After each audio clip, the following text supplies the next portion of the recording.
My name is Jon Eisen. I'm presenting about functional relational programming, which I'll tell you what that is in a second, and its use in UI frameworks. So when I say UI, I really mean browser frameworks. So we'll talking about those things that you might not know about. I got the date right. That's cool. And that's a link to the slides. So if you I live here. That's my dog. My dog will be in the top. The dog's name is Tyson. It's very cute. Yeah. So we're going to talk about what FRP is. When I say FRP, I'm talking about functional relational programming, not to be confused with the widely popular framework functional reactive programming. It's actually quite unfortunate, but I didn't come up with the name, so blame me. And then we'll talk about some UI stuff. So functional relational programming was introduced in a pretty seminal paper, widely cited, at least by communities I'm in, called Out of the Tar Pit. Out of the Tar Pit is a paper that tries to consider what's called the software crisis. The idea that software is constantly, is ever growing easier to write, but not very fast. It still takes orders of magnitude longer to write large systems than in some other fields. And the whole thesis of Out of the Tar Pit is that there's essential logic in every program that you have to deal with, an essential state that you have to deal with. But if we can somehow separate the other stuff, the stuff that's really just central to the programming language or the framework or how you chose to implement a solution, the accidental logic, if we can separate that out and push it somewhere where we don't care about, maybe call that the infrastructure, then we'll have not necessarily solved the software crisis, but made it better, made software easier to write. And Marks and Moseley, the authors, they proposed this thing called functional relational programming. A lot of people read this paper and never get to the FRP part, just because it's way back there. In a 60-page paper, it's 2/3 of the way through. So only the most determined really get to read about it. Here's a quote. In FRP, the all-essential state takes the form of relations. That is the relational model as defined by COD. So like the original, kind of the way SQL kind of came out of. And essential logic is expressed using relational algebra. That is, say, derived views on relations. So if you have, we'll have some examples. We'll describe it. And then we can extend that with pure functions. So here's a diagram from the paper, and it says, essential logic is the combination of pure functions and relations. And that is on top of essential state, which is just relations. So we just talk about like maybe defining it. If you think of SQL, you're talking about defining your tables. That's your essential state, right? And your essential logic would be all your values. And that communicates with other. As you can tell, that they didn't flesh out very much what other is. But other generally means like things users, right? If we're talking about UI frameworks, we're talking about how do we communicate to users. That's complex. That's complexity that needs to be taken care of somewhere. So they push that in other. And then there's accidental state and control. So in UI, I generally think of this as data syncing or communication or all these things you have to take care of because you're writing a UI framework, but your users don't actually care about, right? So a lot of you have done web programming. Data syncing is a complex problem, and you have to deal with all sorts of issues, but only you care about it. And if your users see it, they don't really care about it. That really defines accidental complexity. Because if your users don't care about it, then you really shouldn't be talking to them about it. So it's something that you want to push away from your mind and push it away from what you do day to day. Ideally, just be taken care of. So the primary goal, as I said before, is the elimination of complexity. So I've gone through a bit of that. So here's an example from the paper. They have a whole example of essential state and essential logic as they see it from a real estate example. So imagine you're building a real estate UI. I have cut most of it out because it's quite lengthy, but I've included some some various things that I think will help define what I'm talking about. So we have here the def relvar. So that's basically, imagine you're just saying, here's my tables in my SQL database. Or here is, so each room is a tuple of address, room name, width, breadth, and type. Now, and then an offer has these different fields. And then, so if you were to query for rooms, you would get a list of rooms, each tuple being of that type. You can extend these views with, and I apologize, I couldn't find a good highlighting for this particular one. But if you can now extend these views in various ways. And I say views because that's similar to the way we think about SQL views, right? It's table-like, but it's not actual data, it's derived. So you can also say derived relational variable if you prefer. And so extend is a function that adds a field. Join is a function that combines two relational variables. Project is a function that subtracts fields. And there's other sorts of functions in the relational algebra.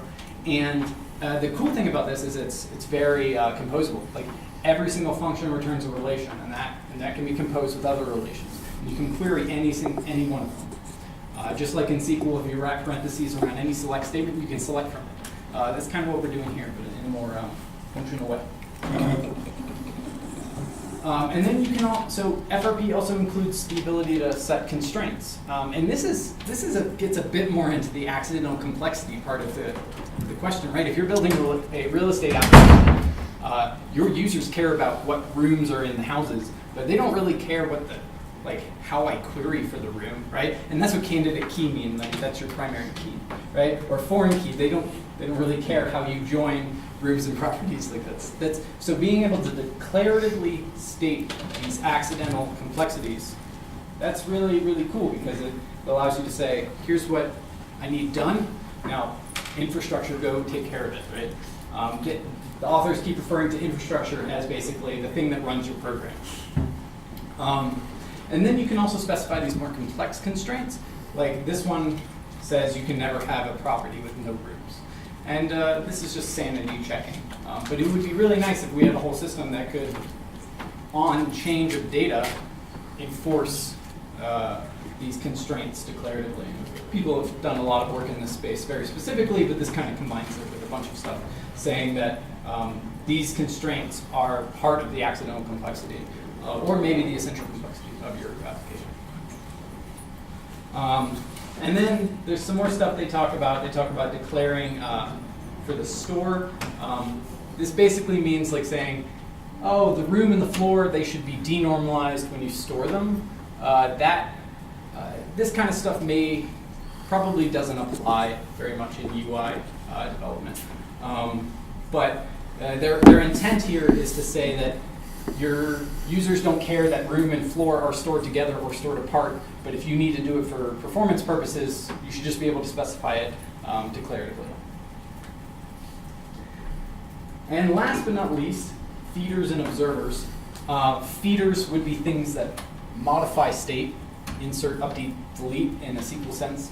Observers would be things that modify everything else, not in the system. So when we talk about UI, we're talking about rendering the UI, showing different HTML, or updating a log system on changes. They spend about 2 paragraphs in a 60-page paper talking about this. So it's quite underdeveloped. But this is what kind of matters to me, so I like to think a lot about it. That's Tyson. He's tired. So let's get something. So here's the TLDR. You guys didn't have to pay attention for the past 6 slides, because now I'm going to tell you what they all meant. So functional relational programming is about specifying your state in a relational algebra. It's also about specifying the logic of that on top of that state. So what do you care about? Like if you have a list of rooms in your real estate application, that you don't want to show all rooms on the page. You want to show rooms that are parts of houses that have open offers on them, or need, or aren't closed yet, right? And so you have to really build up a bunch of queries on top of that, a bunch of derived relational variables. The observers can listen on a relation, a very specific relation, and then update UI based on that. And last but not least, we can specify all that accidental complexity declaratively, which is somewhat rare in today's systems, I'd say. And then even stepping it further back, what's that essence? We have a separation of data state from how things like look, right? From UI, right? That's going to be the observers. Those are in a different place from where we specify state. And moreover, it's in a different place than where we specify what's interesting about the state, right? That's what essential logic is. It's where we specify what is interesting about this state. What is the interesting way to look at this state? Now, the relational data model is very composable and powerful, so it's useful as opposed to if you just have a list of documents, you have to do a lot more work to get interesting things out of it. I mean, a lot of it's more built in, but in the relational data model, you can start to compose different views together. Most of this stuff is all pure functions. The only things that wouldn't be pure functions would be these feeders, these things that modify state. And nobody talks about those, so you don't have to worry about it. But ideally, they are pure as well. So my interpretation of it is that they are pure reducers of state. So you take one state, reduce it to a new state, return that. So that's a pure function, and have the infrastructure do the state keeping. And ideally, we would have declarative data constraints, where we can specify this data should not be wrong. So my thesis of this talk is basically that I think a ton of modern UI frameworks do things very similarly to this framework I've just described to you, which almost none of you have ever heard of, right? And the reason none of you have heard of it is because of this, I believe. Like, Out of the Target is published 3 days after jQuery is published. So if we walk back in time and think about what jQuery was like, what the world was like, what the UI world was like, it was so different. Nobody was ready for things like, hey, we should have reactive views on our state, right? Like, people just not ready for that. So everyone forgets about this paper. There's some really interesting stuff in the first 40 pages. I'm glossing over that, right? Everyone forgets about the functional relational part. And if you go search online, you get like 2 Hacker News articles, one side project by me, and another side project by another guy. That's it. So it's like very much like not in the view. But I do think, stepping back a second, where I probably misordered my slides, that we do see elements of this framework in UI frameworks today. And so that's what I'm going to show you for the rest of this talk, which I have about half left, which is good. Well done. So I'm going to talk about Elm, Redux, and OM, and maybe a bonus one if you're lucky. And yeah. So the Elm architecture, if you were at the Elm workshop earlier, you learned about the Elm architecture. It has a model, which is an algebraic data type, where you have the state of your application. You have an update function, which is a pure reducer of state. And you have a view function, which renders from the entire state your entire view.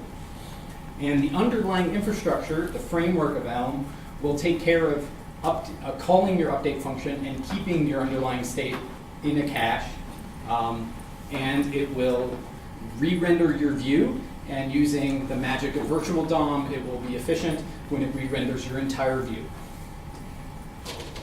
And here's a little bit of code from literally the Elm architecture doc page. But you have it. You can set up your model. That's an algebraic data type. It's a record. You have your update function. You have a type message. These are the allowed updates. Your update function is a reducer. You notice it has type message model. You have your view function, which takes an entire model and returns HTML. Yes, there's more complicated versions of this, but this is the beginner program of that. Right?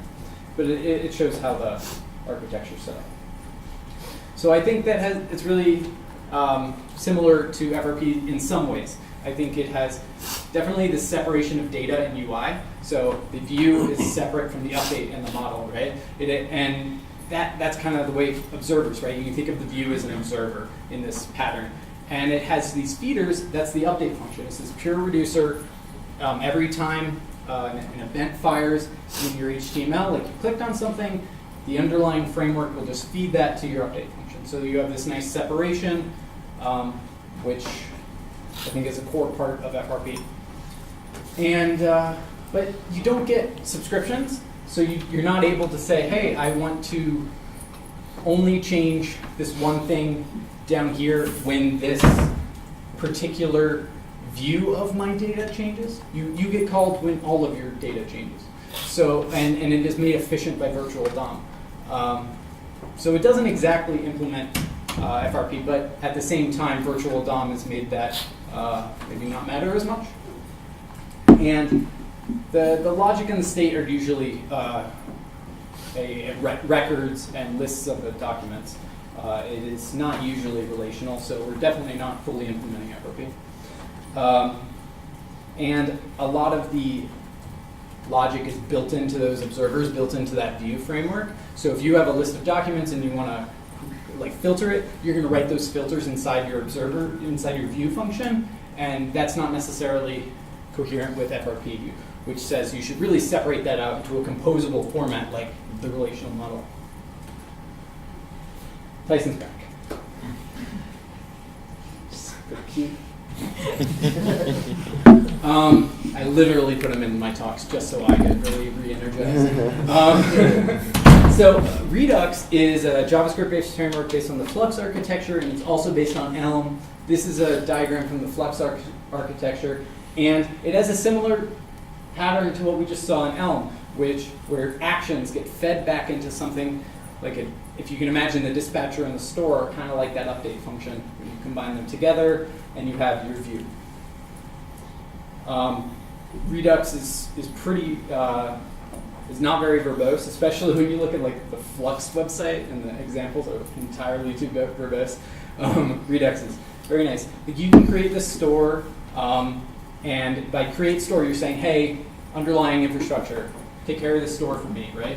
And you can have to actually do subscriptions and where you can get the state, and you can build things on top of those subscriptions where you can query maybe subparts of your data. So we can now push some of that logic of what do I want to query, what do I want to update on, like just a filtered list to subscriptions. And we can dispatch actions, that's how we make updates. And then we have state reducers, that's like the update function from Elm. So pure reductions of state.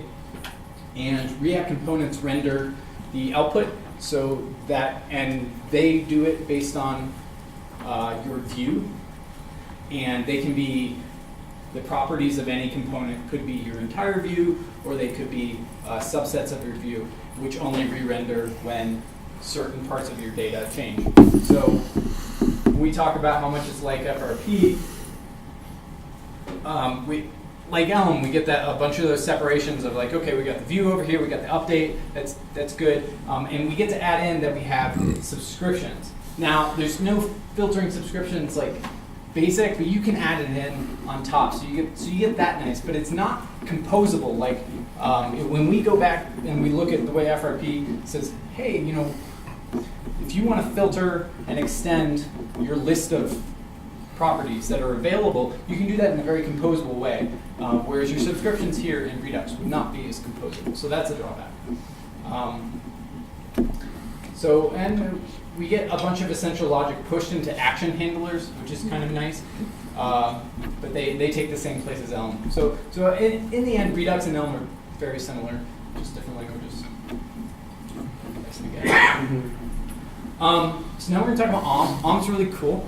So OM is in ClojureScript, and it has a few things. So that top function, read, is basically, hey, here's a way to read. So this allows the user, you, to define how you want to read the data. And then mutate is the user definition of how you want to mutate your data. So you can plug in your own mutations and reads there, just like you could with the other two, but it's a lot more explicit about that.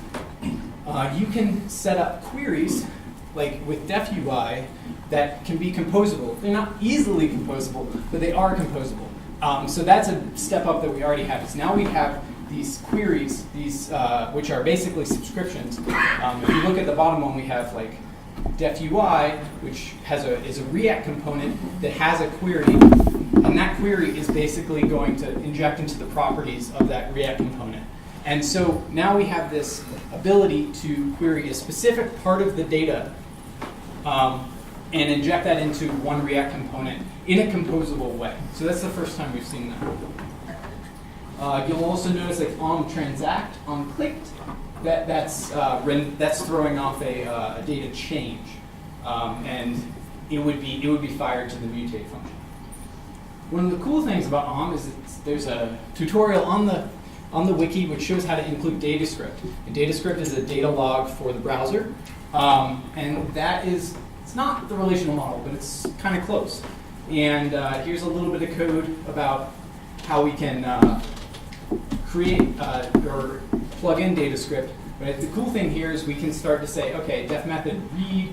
So when I want to read the app counter, I'm going to do this data log query for for the counter that I'm specifically looking for. And when I want to mutate, I'm going to update the entity by increment. And so now we're starting to push a lot of that complexity into places where it's a little bit more relational, and we can start to combine these different queries together in a more composable way. So, and I just wanted to really quickly state something about Next, which is very exciting, and it provides it's trying to solve a lot of the problems that the last talk was talking about with data synchronization to the server, and